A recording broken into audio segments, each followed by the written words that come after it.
Damn, a new round of talks then, ceasefire talks, due to take place on Thursday of this week. We've been here before. Are there any chances, or what are the chances of success at these talks? Well, there is still some uncertainty around the prospect of these talks. For example, we don't even know what the venue would be, presumably either Cairo or Doha, given that those are the capitals of the two Arab countries that have been mediating between Israel and Hamas.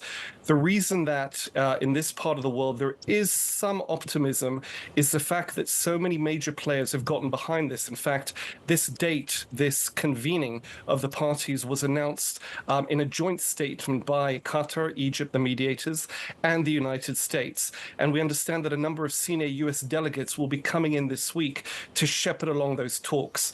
However, Hamas, which is obviously a very important party to these talks, indicated yesterday it's not happy about the plans. It indicated that it does not want another round of talks and that it just wants what has been agreed so far to be implemented, specifically by Israel. It's worth remembering that Israel has in turn accused Hamas of trying to throw spanners in the works with its own requests for changing the proposal. Now, we're hearing this morning that the Israelis are not necessarily fazed by this Hamas announcement. They say that the plan is for the meeting to go ahead and for Hamas to be briefed after the meeting. So this would appear to be a preliminary yet significant meeting aimed at kickstarting talks that have been really idling and stuttering for several weeks now. And meanwhile, looming over those talks set, as you say, for Thursday, is the still continuing risk that Iran retaliates, as it said it will, Iran and Hezbollah, against Israel, of course, for the assassinations of those leaders, both in Lebanon and also in Tehran.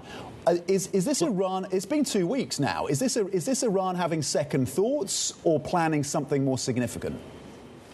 It might well be. Of course, we have no way of knowing. Presumably, there are pure tactical considerations here. For example, the timing, the target, the element of surprise, calculating what Israel's retaliation for the retaliation might be.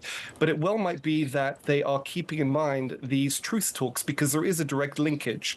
Hamas is an Iranian ally, an Iranian asset. So is Hezbollah, so are the Houthis. In fact, what began as a war in Gaza is now a multi-front war, really between Israel and Iran and Iran's proxies. So the Iranians have said that Israel should enter a Gaza ceasefire. So has Hezbollah in the past. So have the Houthis, in fact, in Yemen, who've been joining the fighting. So presumably Iran and Hezbollah are mindful of the prospects of these truce talks being successful, as they would deem success, and think that perhaps this might not be the good time to upend those talks by carrying out an attack. On the other hand, they may choose to carry out an attack before the talks in order to draw a line under the retaliation and be recorded as having carried it out as promised. So time will tell, but there is a countdown now to Thursday. The Israelis are certainly in a high state of alert. No one is taking anything for granted. I think the big question is, do Iran and Hezbollah, have they themselves decided what they want right now? Obviously, no one is saying, but expectations are high that there might be a breakthrough on Thursday diplomatically, but there also might be a vector of escalation should indeed that promised retaliation take place now, something like 12 days after it was first promised.